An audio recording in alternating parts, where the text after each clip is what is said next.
गमनम और मम चित्तम मम वित्तम ग्राम ग्राम गोष्ठी। इसका अर्थ मैं आपको हिंदी में सुनाता हूँ। उद्यान अर्थात की स्त्रियों को कभी सूने जंगल में नहीं जाना चाहिए। मद्याने मद दो प्रकार का होता है।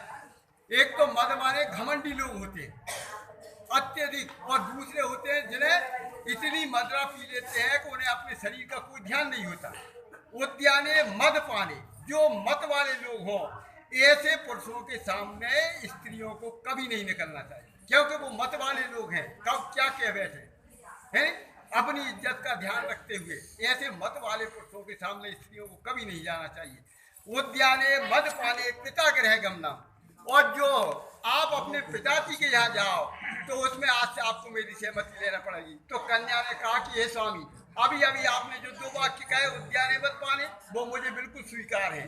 और जो तीसरा वाक्य अभी आपने बोला कि पिता गृह गमनम, यदि मैं अपने पिताजी के यहाँ जाऊंगी तो उसमें मुझे आपकी सहमति लेना पड़ेगी। किसी कारणवश यदि आप परदेश में हैं, बाहर गए हैं, और श्रावण के महीने में अगर रक्षाबंधन का दिन आ जाता है तो क्या मैं आपके बिना अनुमति के अपने पिताजी के यहाँ राखी बांधने नहीं जाऊंगा?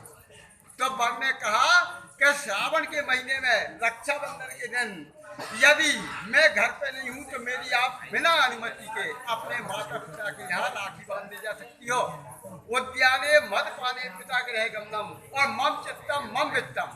अब वर ने कहा कि पति पत्नी एक गाड़ी के दो पहिए होते हैं, है कि नहीं? जब तक दोनों के आपस में विचार नहीं मिलेंगे तब तक घर गृहस्थी की गाड़ी नहीं चलेगी, है कि नहीं?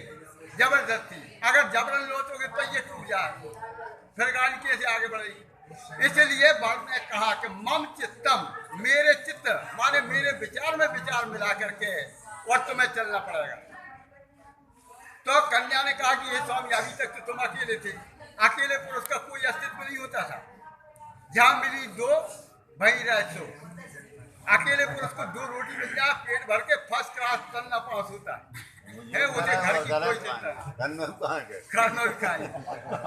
तो इस प्रकार से यहाँ पर मम चित्तम मम वित्तम। अब वर ने कहा कि मेरे वित्त, वित्त माने होता है रुपया पैसा।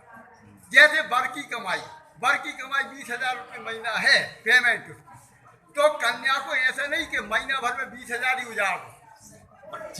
आज से जब वर की कमाई अगर 20-21,000 है तो बचत करने की आदत डालो, थोड़ी थोड़ी बचत करो। ऐसा नहीं है महीना में 20,000 तनख्वाह आई तो महीना से पहले 30 तारीख भी नहीं आ पाई, 20 में ही पता पड़ा सब साफ।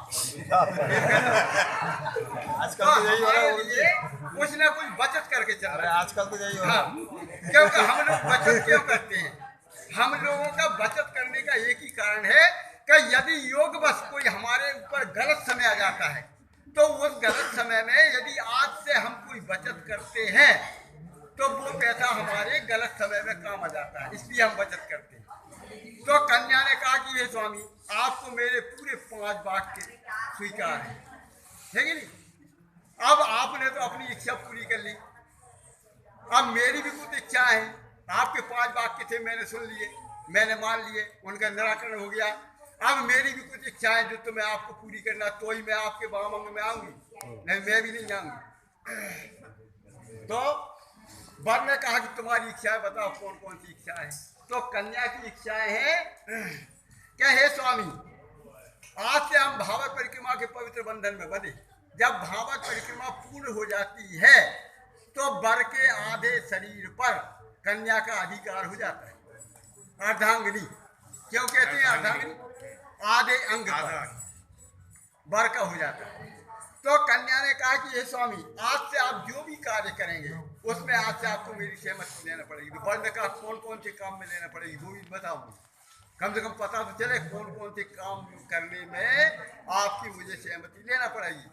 तो कन्या ने कहा कि हे स्वामी, आज से हम पति पत्नी है, जो यदि आप कोई जमीन जायदाद खरीदते हैं, कहीं पर जमीन खरीद रहे या प्लाट खरीद रहे, तो उसमें आपको मेरी सहमति लेना पड़ेगा।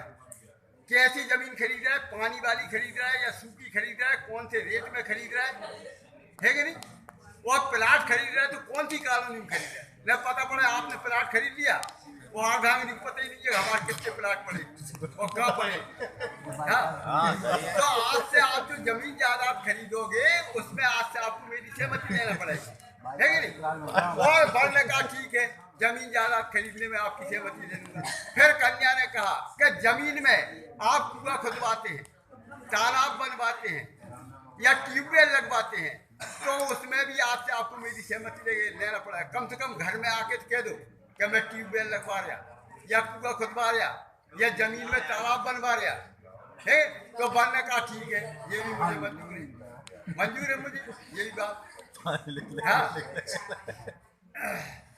तब वर ने कहा, तब कन्या ने कहा कि ये स्वामी, यदि आप परदेश में जाकर के और इकट्ठा धन कमा कर के लाते, कई लोग विदेशों में हैं, साल 2-2 साल 4-4 साल में आ रहे हैं, इकट्ठी कमाई कर रहे हैं, इकट्ठी कमाई करके कौन सी बैंक में जमा कर रहे हैं। कन्या ने कहा कि हे स्वामी, यदि आप परदेश में कमाई करने जाते हो और वहां से आप कितना धन लेके आए और उसे आपने कौन सी बैंक में रखा, कम से कम दियो नहीं तो मत देना, कम से कम मेरे आगे इतना ब्यौरा बता देना कि हमारे पास इतनी लक्ष्मी है, वो खरा बैंक में जमा है, कम से कम खाते दिखा देना कि ये खाते इतना पैसा है हमारा, खरा बैंक में जमा है, ठीक।